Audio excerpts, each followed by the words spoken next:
Geeks and geekettes, fanboys and fangirls, ladies and gentlemen, senors and senoritas, mein Damen und Herren, comic book fans from all over the world. I welcome you to another episode of Ask Chuck Dixon, where you get to ask me questions about what I do for a living. And what I do for a living is I write comic books. You've got other things to do. Keep your eyes on the road and listen up. I got one more thing. I usually do one more thing at the end, but I wanted to address this one up first. Not that a lot of you complained or called me out on this, but a couple of videos ago, I made some remarks about Frank Miller, and they really weren't about Frank Miller. They were about fans making claims for Frank Miller that I felt were untrue.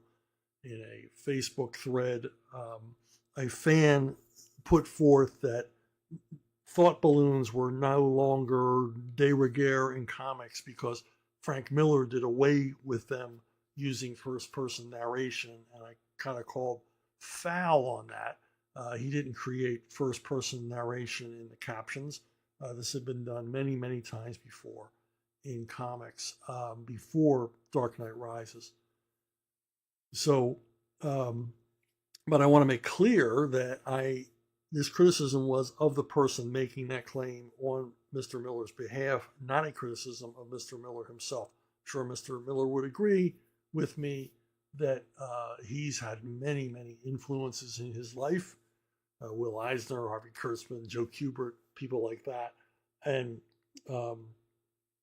I always one thing I do credit Frank Miller with is being a major proponent in moving comics away from the kind of talking head storytelling style of the 70s and early 80s and moving us more toward cinematic storytelling style, which was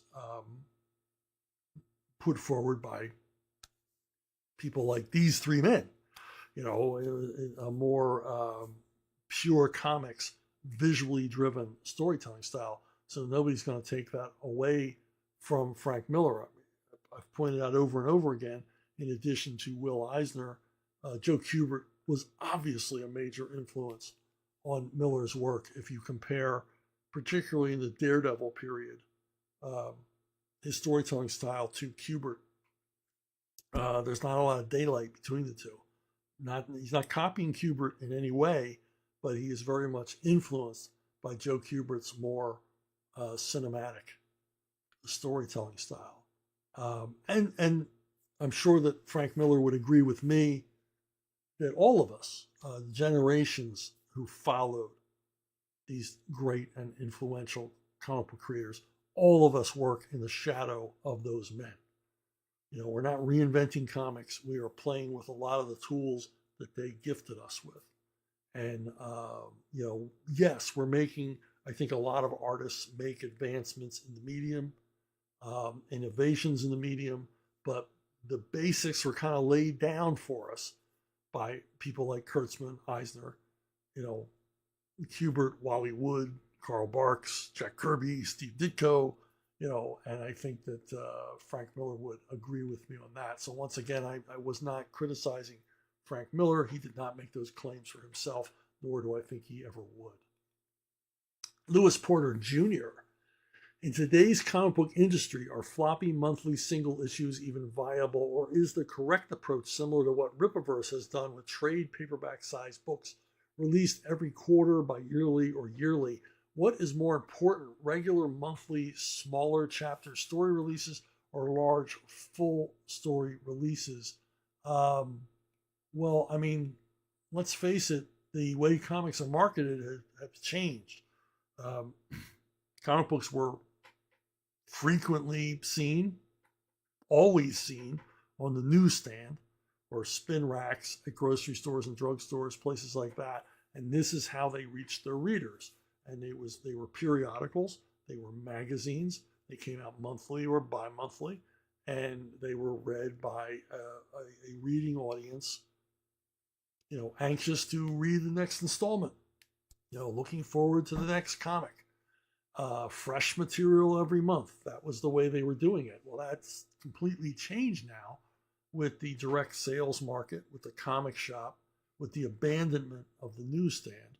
They are not reaching out to new readers. They're not reaching out to kids. As I've said over and over again, we lost generations of children because of not making an active marketing effort to put comics in front of kids. And when I say us, I mean mainstream. I mean DC, Marvel, and the rest. Concentrate on direct market, not on bringing in new readers. But that's not to say comics went away or comics were dead, because kids still wanted to read comics and they still liked comics when they saw them. And so you move into a different format and a different price point. Manga, it's well known, is eating the lunch of the American comic book market, with the majority of sales in manga. Manga is a better value, I don't know what they cost, $9 to $12 for an afternoon's read. There's a lot of reading in a manga. And you compare that to the value of spending the same money on some comic books. What are you going to get? 3 comic books, maybe 2 comic books for that price, and you're going to be done reading them in 15 to 20 minutes. So there's the value, and I think the entertainment value as well is generally superior in manga than the current offerings of mainstream American comic book readers. Now, the other market share in comics, which dwarfs DC and Marvel at like 4 and 5% of the market. The other one is the graphic novel book trade, which kids are introduced to in school. Scholastic does a lot of graphic novels. If you go to Sam's Club, Walmart, Target, you're going to find graphic novels aimed at kids, and they vary in quality and everything else, but most importantly, they're far more popular than Marvel or DC. Something like Dogman. I just read that Dogman by Dave Pilkey. There's been like a dozen volumes, and they sell in the tens of millions. Just hugely successful. The kind of numbers that DC and Marvel, quite frankly, have not seen in a long, long time, 40 years maybe, so, or more. And, so those are the comics that kids are seeing. That's what they're graduating toward. And I got to imagine that they, are graduating from Dogman and some of these other graphic novel series, graduating from them to manga, not to American comics. Because where are they seeing American comics? The only American comics I see readily available to the casual reading public are Archie's. I go to my local grocery store, and they have Archie collections on the impulse rack at the cash register, and they have them in the magazine section, those little digest sizes, chunky digest size books, which if you look at the price point of them, you're seeing value. You buy an Archie book, if you're a kid, that's a long car ride worth of reading. That's an afternoon worth of reading for the price of 2 regular comic books, which is like 40 pages. Buy an Archie, a chunky Archie digest, you're getting 150 plus pages of material. And, thereby hangs the tale. Comics always have to listen to who their audience is. Now, when you move to crowdfunding, like Rippaverse, like Compass Comics, like Billy Tucci's company or Brian Pulido or whatever, and you're aiming it at devoted fans, you're aiming it at a much higher price point than normal comics. You're offering tchotchkes, you're offering some degree of collectability, exclusivity, and all the rest of it. And also the idea that you are directly supporting this material that you like. But they're a little more costly to buy. And floppies are not going to go in that market. Nobody's going to want to buy a floppy in that market, so you've got to give more. So Rippaverse gives you value by offering, Rippaverse and the others, by offering longer form graphic novels. Most Rippaverses are 100 plus pages. You're getting the equivalent of 4 issues of a comic book, but all told in one, big story. And it's more tentpole, more event publishing I look toward Graham Nolan's company, Compass Comics. Graham is all about event publishing. Chinoo was an event. Alien Alamo is an event. His Monster Island series, each installment of that is an event. And if you're a fan of his work, and why wouldn't you be, you don't want to miss them. And when you get them, I'm sure you're super happy because Graham has done all kinds of, tchotchkes and stretch goals and everything else. So you're going to get this nice little Gemini box with a lot of cool stuff in it. And you bought a collectible because of low print runs. But as we see at Rippaverse, we're moving beyond collectible because Rippaverse is doing real numbers. I mean, Horseman sold, and it still continues to sell. But at this point, it's sold between 14 and 15,000 copies, which for a floppy, that's not good. For a trade paperback, that's awesome. Those are good numbers. Those are DC Marvel numbers for a totally independently produced comic book product. So I think that's DC Marvel really need to take a look at this and think more about event publishing, putting out something special. We all remember, when, Dark Knight Rises or The Nail or, things like that came out from DC. Standalone graphic novels and collections. We look forward to those things. Those were events. The monthly comic is not an event anymore because it's no longer on the newsstand. Sales are absolutely miserable. They're way below break-even point. Marvel and DC are hemorrhaging money on that end. They're making up for it in licensing. But, you and I, we're devoted comic book fans. We would like to see this medium survive. And it is surviving. It's just not it's not the kind of comics we want, selfish fanboys and fangirls that we are. But anyway, the crowdfunding kings, they're showing the way forward. And eventually, these movers and shakers within the industry, which are never seen on the pie charts of market share, I'd really be curious, what part of the market does crowdfunding have?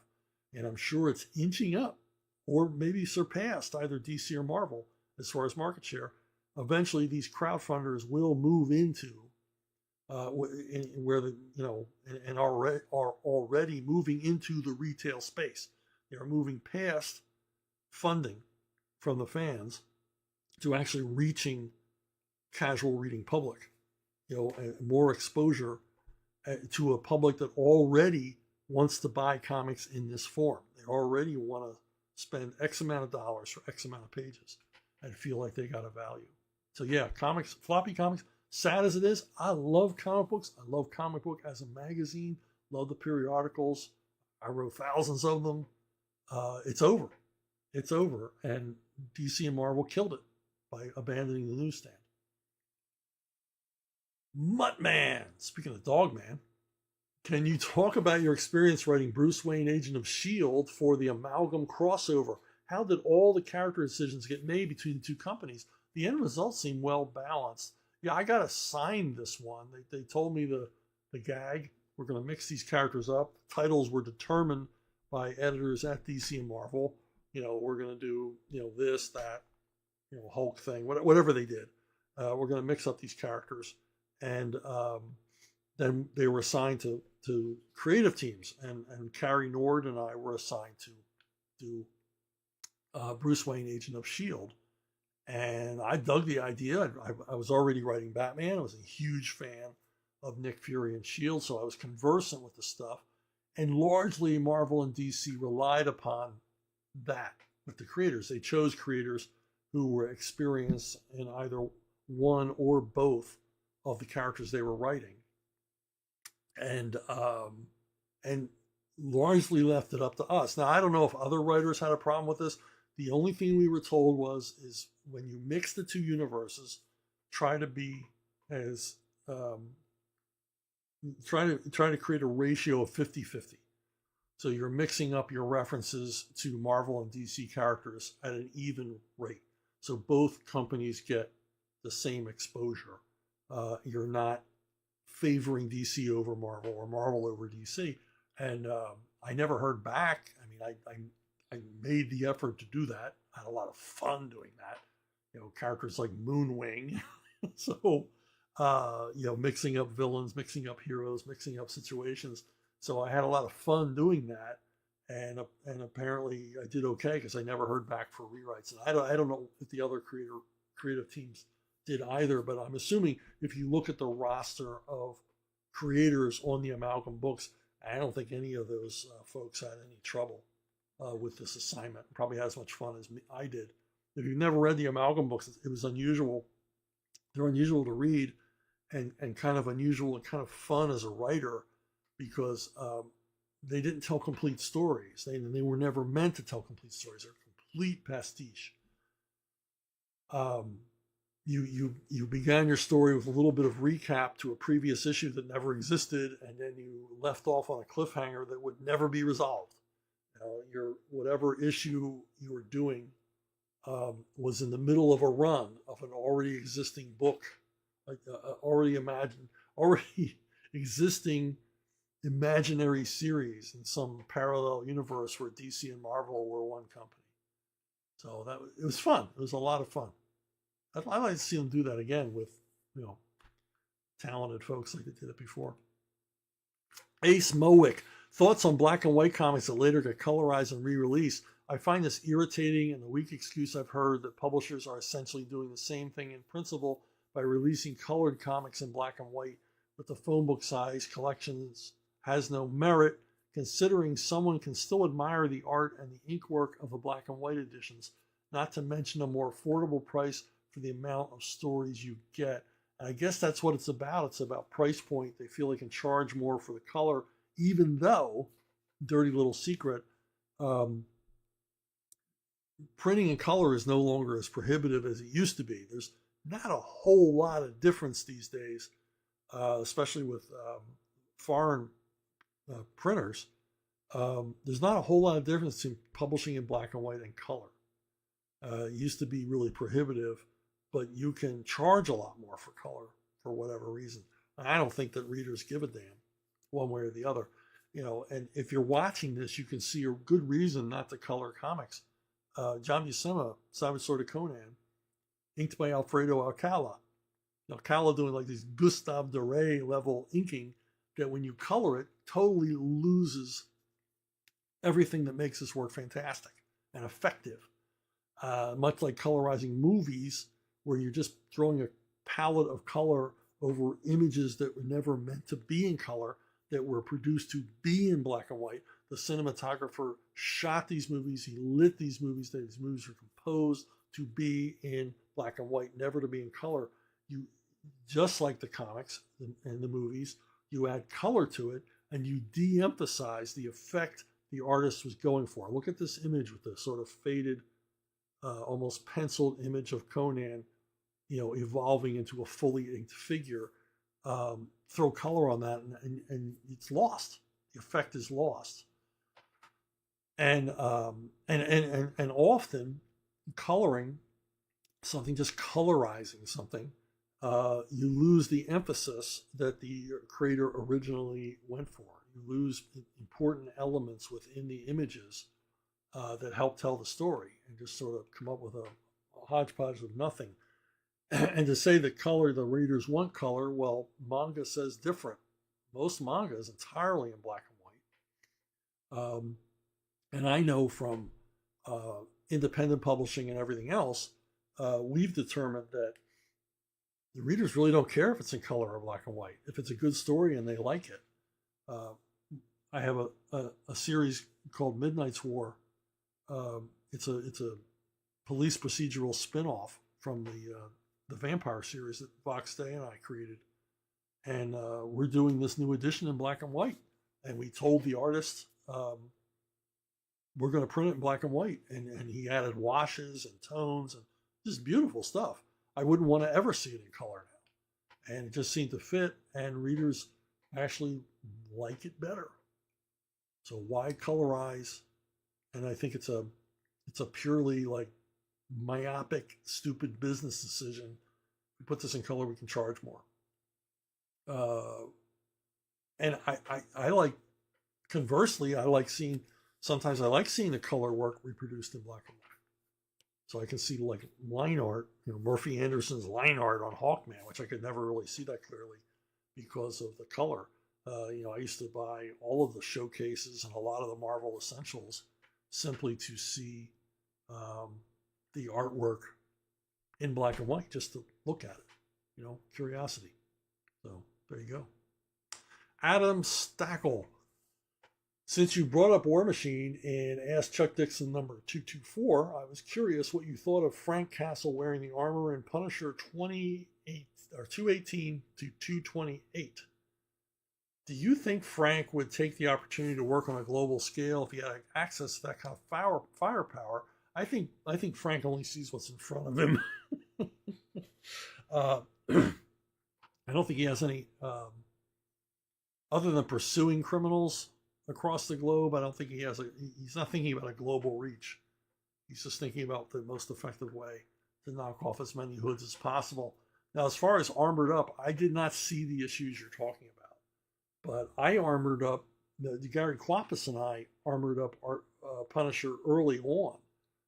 In Punisher War Journal, we had an arc in which Punisher was going into a particularly hot situation, and Micro created an armor exoskeleton suit for him.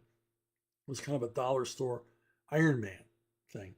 And the point of the story, to our mind, was his Punisher should never be armored because it can fail. You have a system failure, and in this story, the suit does malfunction and puts Frank into more danger than he would have been in had he just left it home. Because Frank is not a multi-billionaire like Tony Stark who can do all the R&D. He basically had Micro working on a Temu budget to create him an armored suit, and it didn't really work out. And that was the point of the story. But then apparently years later, they decided that they would give Punisher armor, and looking at the issue numbers, he had armor for 10 issues. So I assume he achieved some degree of success with this new armor. I'm kind of curious now, was it a gift from Tony Stark? Was it leftovers from Stark Industry? Where did this armor come from? How did he build it? So anyway, yeah, interesting question. But, Gary and I were there first. So, Gentle Savage. Do you have any advice on how to write romantic relationships in a comic or any other story without making them feel corny or overdramatic? Also, in comparison to other aspects of writing a story, are romance subplots something you enjoy writing or find boring to do? Also, do you think of the hero's journey as a storytelling template? Do you think it's nonsense or useless at all? I've gone on long rants about the hero's journey and the hero with 1,000 faces and all that other Joseph Campbell crap. No, I don't like templates in storytelling. I don't believe that there's only certain types of stories that we can enjoy, that our brains are kind of set to accept certain kind of stories and not accept others. Unfortunately, Hollywood has, and comic book writers have adopted these things, which is why we have so many boring, predictable stories now. If you want to write a story with no surprises and totally predictable, then yes, follow the Joseph Campbell thing. The rest of you, ignore the Joseph Campbell thing and just write the story that you want to write, and let the chips fall where they may. Who knows? You may come up with a totally brand new, fresh plot line. Certainly, you're going to come up with different takes on different genres than if you just followed this sort of tired formula that Campbell, who's never written fiction in his life, came up with. As far as romance goes, as I've often said, the most important thing when you're writing two characters falling in love is that you make the reader or viewer fall in love with them first. We have to meet them, get to know them, see the admirable qualities, the attractive qualities in both. And then when they get together, we're all for them being in love because we love both of them. And we're like, these people belong together. These are two good people or whatever. And the bond between them can be, or the factors that draw them together or make the romance seem natural can range everything, from likability and charm to a good heart to even vulnerability or need. You know, one character is lonely and the other character reaches out to them. Well, at this point of their meeting, if we've done our work correctly, we already love both characters. So when the one character reaches out in need, we want the other character to respond. Now, what would make it boring, and I never find writing romantic stuff boring if it feels natural, is if they just fall in love and that's it, and there's no further complications, there's no element of danger or mystery or outside threat drawing them apart. The best, the old Hollywood formula of the love rack, where you have two characters meet and they are drawn together and drawn apart, sometimes by the same elements. And there's complications in their relationship. I mean, as tried and true as Romeo and Juliet, where there are differences between the two families make them have to hide their romance in secret, and their love life is always in jeopardy. Their relationship is always in doubt. There's tension.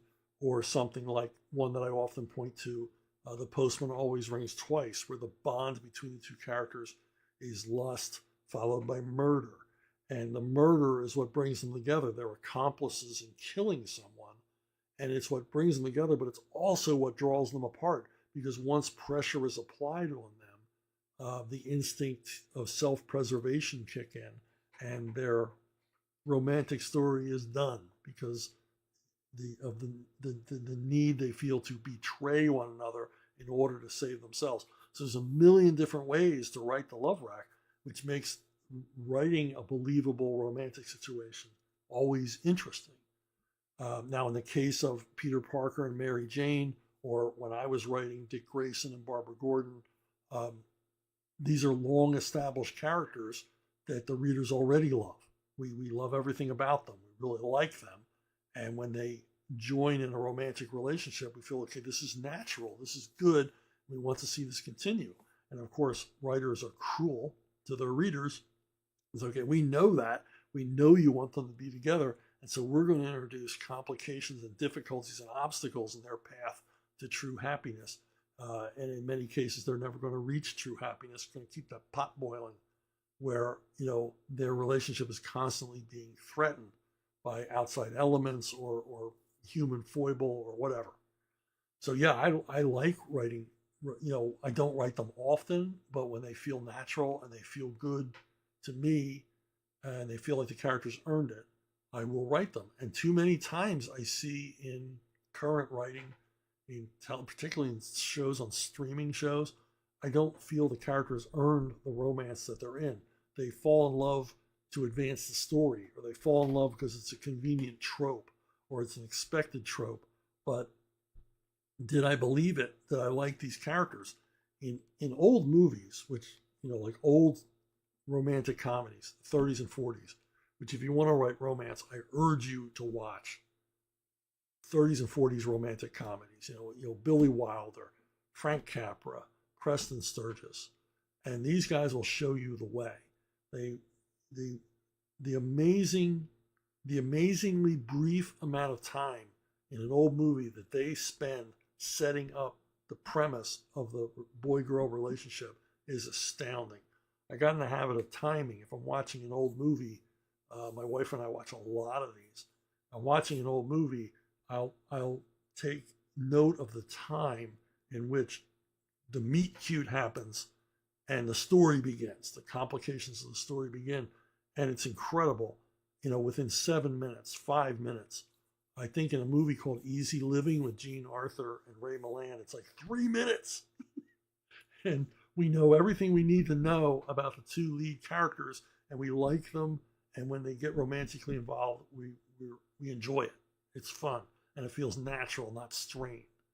And the best kind of romance story is when we fall in love with them before they fall in love with each other.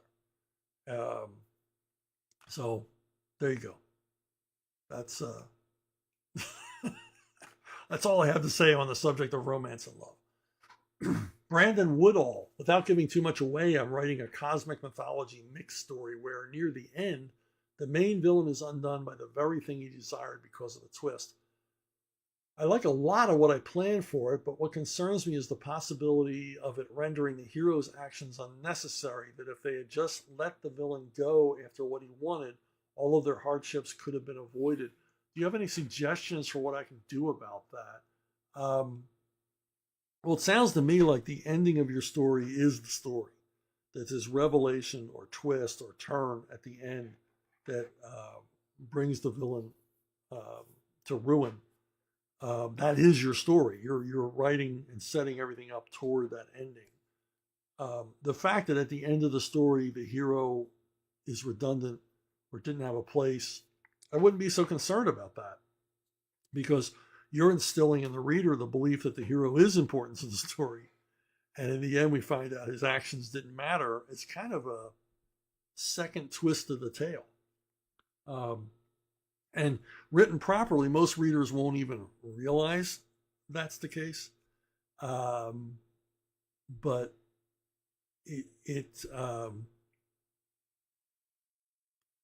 like I said earlier, don't worry about established models for storytelling. If you got the story and you got what you feel is a really strong ending, go for it, because people are only going to remember that ending.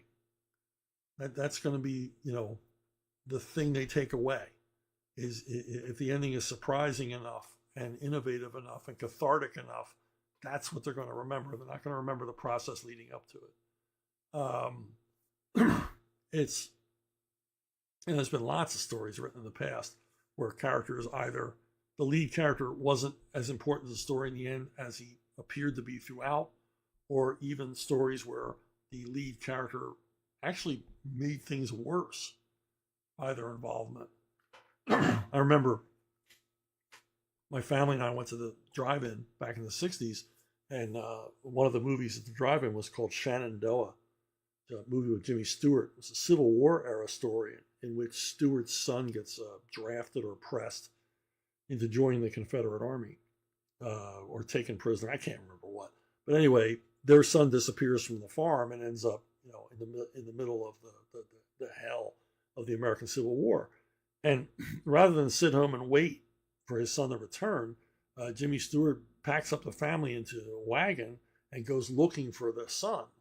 And by doing this, he brings calamity down upon his family. He's basically taking his family into a war zone, and they pay the price for this. There's huge consequences and suffering and loss because of this. And in the end, he didn't change anything at all that happened. His son would have faced the same fate whether his father had gone out looking for him or not, except his son would have come home to his entire family, not finding some of them were, dead or mutilated or lost. So Jimmy Stewart's actions ran contrary to the best interests of the rest of the characters who relied on him. And I remember how annoyed my parents were when I pointed this out to them after the movie was done. It's like I was a kid. I wasn't supposed to notice stuff like that. They didn't notice it. And I was like, man, he should have stayed home. So yeah, but the thing is, write your story. If your story is all about that ending. So go to it, my friend. Wesley Smith, question. The origin of the character Shotgun appeared in your run on Punisher Warzone with JR. Great stuff. First appearance, as far as I know.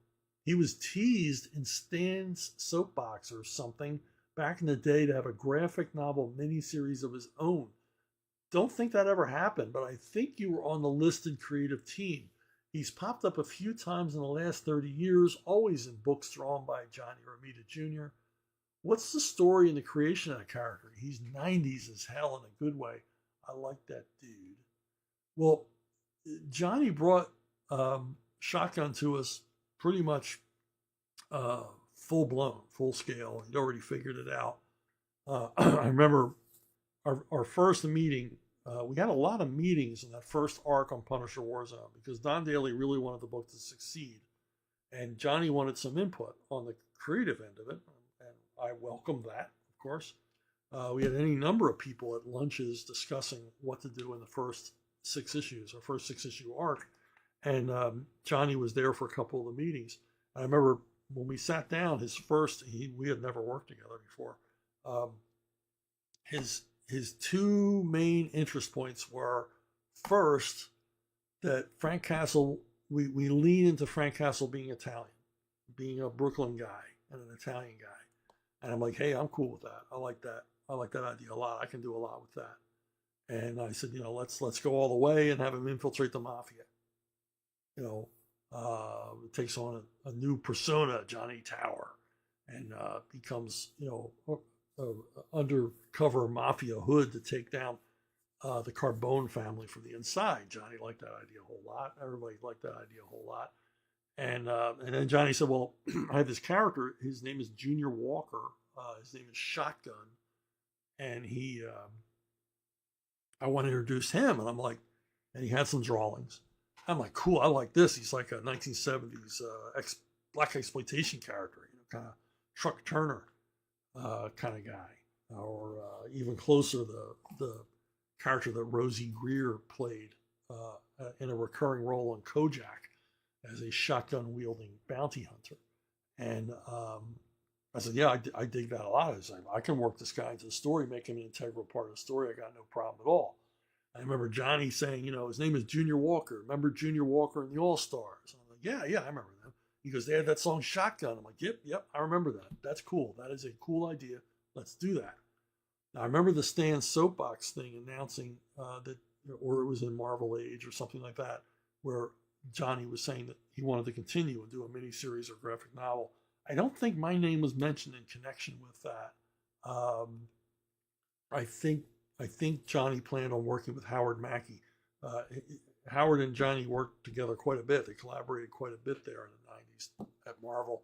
And I think he was to be involved with it, not me. But I can claim co-creator credit because I, did a lot to bring the character to life beyond Johnny's terrific first images of him.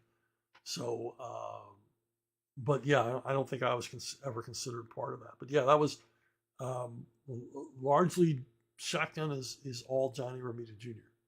And it was cool. It was a cool working relationship that we had.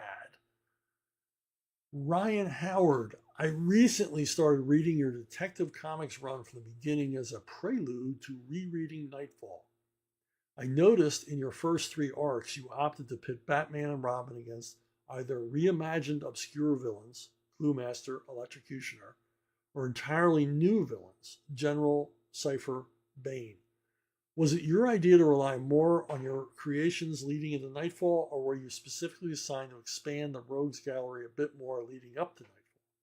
Side note, I didn't realize how early on in your Detective run Spoiler appeared. I always associated her more with the early 2000s Bat family, and just assumed she debuted somewhere around No Man's Land. I was not alive for the first 3 years of your Detective run, though, so perhaps my ignorance can be forgiven. Yes, your prenatal knowledge of comics history, yes, you are forgiven. You didn't know about comics before you were born, which, but thank you for looking into the past, because there's so many great comics. Almost 100 years of great comics. Anyway, yeah, Spoiler was created early on in my Detective run. She's created as a plot device for a single arc. I never really planned on ever using her again, but readers began to write in saying, when will the Spoiler return? And so I thought, okay, let me think more on this character, expand her a little bit more. And she eventually became my favorite of all the DC comic book characters I created. She was my favorite, the one I had the most affinity for. And of course, close second is Bane. But Bane was an assignment when I bitched and moaned about how hard it was going to be to create this unnamed villain that was going to be at the center of Nightfall. And I kept saying, look, Nightfall's not going to work if the readers don't respond to this guy, if they don't love to hate him, if he's lame. This whole Nightfall thing's going to fall apart. And so then he got tired of me, being a Cassandra on this, and told me to, go home and create it. And Graham Nolan and I, whipped this guy up. with a lot of thought, and a lot of phone calls, and a lot of faxes back and forth. It's back when there were faxes. So BAME is pretty much an assignment, but I did go on to create a lot of new characters, ancillary characters, villains, and gadgets while I was on Batman and the Batman-related books. And mostly this is because we were told, in no uncertain terms, that we were being encouraged to create new characters and new everything. And in order to inspire us, DC had a participation program. They had a participation program in which we were told we would have a percentage of any ancillary use of these characters. So they did a comic book called, Captain Potato Salad, and we had created Captain Potato Salad. We would get money even if we didn't work on that comic. And if there were toys, if there were pajamas, if there were raincoats, if there were lunch boxes, decals and stickers and coloring books made of that character with that character in it, we would get a piece of the DC licensing. Well, I didn't need to be asked twice. I just went crazy creating new characters, which I probably would have done anyway. I didn't want to always, it's Batman. He's got a great rose gallery, but you don't want to go back to them over and over and over and over again. And I like creating these little ancillary characters who only appeared a few times. One of them was the actuary. And the actuary was a guy who worked for the insurance company figuring out actuary tables. Insurance companies are basically a huge casino. You bet you're going to get real sick, and they bet you're not. And then you put your money down, and and they're hoping they don't ever have to put their money down, or not for a long time, not till they've got a lot of your premiums. And the actuary figured out those odds, and this actuary decides he's going to freelance, and he comes up with an actuary table that he says will predict where Batman will be, so that crimes can be committed without interference from the Dark Knight. And he goes to work for the Penguin, and as you can see here, things really don't work out. But I like creating characters like this. And I heard recently from an insurance company executive, and he or she said that they've actually used this story in presentations to insurance companies of this Batman story about the actuary. But over the run of Detective and Robin and Nightwing and Birds of Prey, I created I've signed 250 participation agreements. And, and they stand to this day. They stand in perpetuity. Now, as far as characters I created, you mentioned in general, Hadrian Armstrong. I really dug him. I used him a few times in Detective, once in Legends of the Dark Knight, and a number of times in Robin. And he's a boy genius, psychopathic military tactician who would commit crimes or atrocities based on his knowledge of historical military tactics. He was always fun. He's just a little jerk. The Baffler. He was Cluemaster's henchman. He decides he can do what the Cluemaster does, and he creates this persona of the Baffler. Kind of two parts removed the Riddler. Cluemaster was an imitation of the Riddler. The Baffler is an imitation of Cluemaster. But of course, the Baffler is a moron. And so his baffling puzzles are easy to solve. And he always ends up behind bars. But created him. Gearhead was another one. Graham Nolan and I created him. I think he became an action figure a couple of times. And if I'm not mistaken, he became a Superman villain in the cartoons. I'm not sure. Graham and I had, big plans for this guy, but he never really seemed to take off. That's the thing. You can create these characters, but will other creators use them? That's up to them. But whether your character has legs or not. And in Gearhead's case, obviously he doesn't have any legs at all. But in the end, it all pays off. You create these characters, and DC gives you a little piece of their licensing, and particularly in toys and things like that.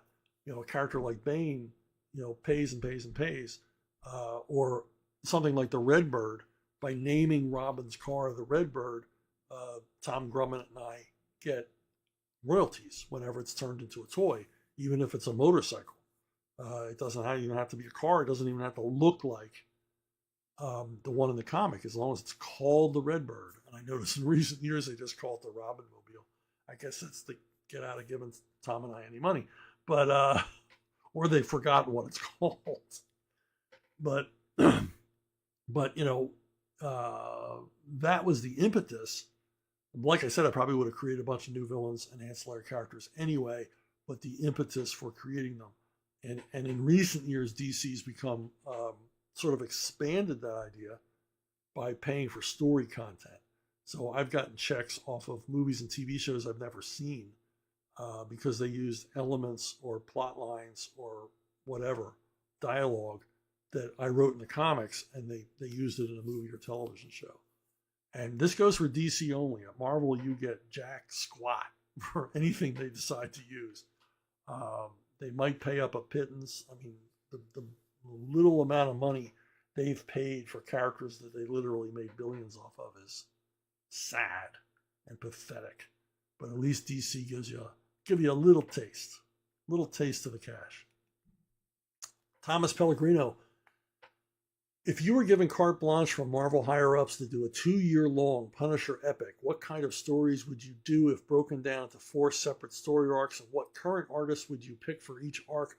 Also, would you have an underlying story that connects all 4 arcs, or just have them all be their own individual stories?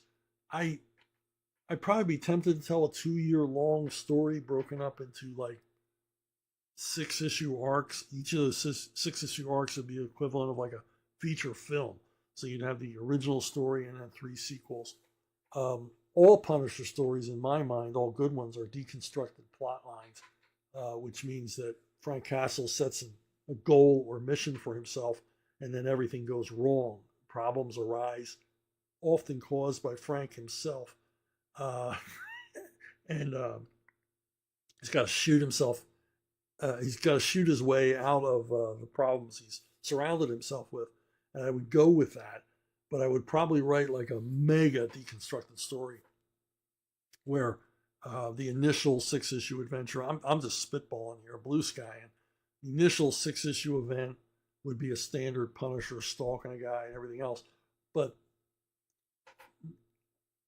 this creates problems for Punisher, and so he has to go on the run. In sort of a, violent shoot 'em up trip around the world as forces pursue him. He has to go into hiding, but of course Frank's never going to go into hiding. He's not going to conceal himself very long. He's going to run into some trouble. He's going to meet somebody he really doesn't like and want to take them down and draw attention to himself once again. And I would include, as a big part of the story, an element that I really wish I'd thought of when I was on Punisher, and I never did, but Garth Ennis did, much to his credit, come up with a recurring law enforcement figure who was hunting for Punisher. And I'd probably expand that to a global law enforcement agency looking for Frank Castle. And in addition, just because it's a Punisher story, and you can never have enough bloodletting, I probably also have a criminal or criminals at the same time hunting down Punisher. So it's kind of a collision story, race to see who's going to get to Frank first, and massive complications and everything going wrong. And that's what I would do. I think that's a good basis for a 2-year-long story arc. That's if I was given carte blanche and the page rate was okay. So, Twin Spin. Taking your first question second here, Thomas. Does Zaylan have any comparisons to Namor, where he is sometimes a brutal villain and then at other times he's a mere anti-hero? Did Namor or characters like Jim Starlin's Adam Warlock or Captain Marvel also inspire Zaylan? Zaylan's design, which is flawless, reminds me of a classic cosmic Marvel characters. Apologies if you've already answered this question before. Zaylan is an upcoming graphic novel from Rippaverse, and he is their first truly cosmic character in the mold of an Adam Warlock or not Namor, but he is in some ways inspired by Namor. That he's single-minded on a mission. It's all about what he wants to do. He is a bit. He's not a personality plus kind of guy. He's not a people person kind of guy, although he's highly relatable. But he is, in a way, a lot like Namor, but also in ways he's like Adam Warlock, where he has this like mysterious origin that he has to get to the bottom of. And he is quite powerful as a character, as is Adam Warlock, with the true nature of his powers yet to be fully delved into, fully explored. But Zaylan has many fathers. Another huge influence, of course, is Nexus. For me, the greatest cosmic character in comics ever. This is superhero space opera for grown-ups.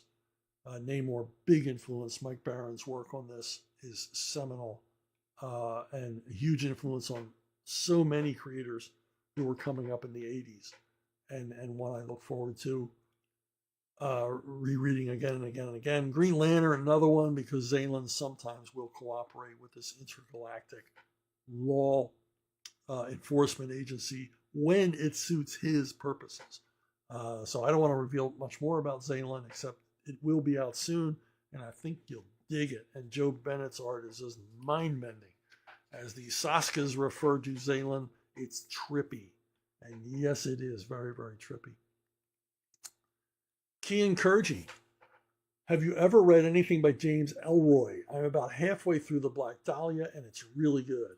I've also seen the movie LA Confidential, but haven't read the book yet. He also seems to have built this persona of being an insane person in his interviews.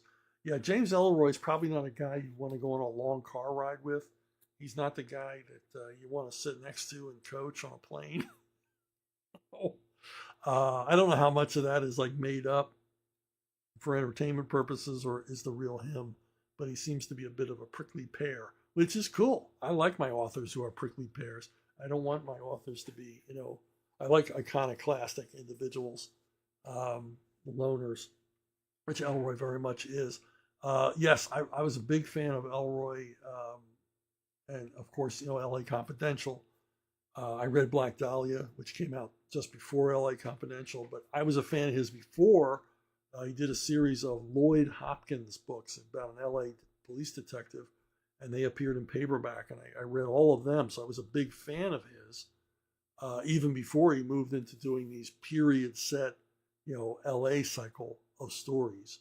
And I read Black Dahlia, I read LA Confidential, I read the follow-up, which I can't remember, and I read White Jazz. And then after that, he kind of lost me. I made it, I think, through about half of American Tabloid, and it became a little too frenzied for me. If you've never read Ellroy, he writes in almost a bebop style, very casual. So Hunter S. Thompson, William Burroughs kind of approach to writing crime fiction, and it's very, very effective. His use of language is amazing, but I think that it went from being like muscular powerhouse writing to kind of a gimmick in my mind. I just really could not get through American Tabloid.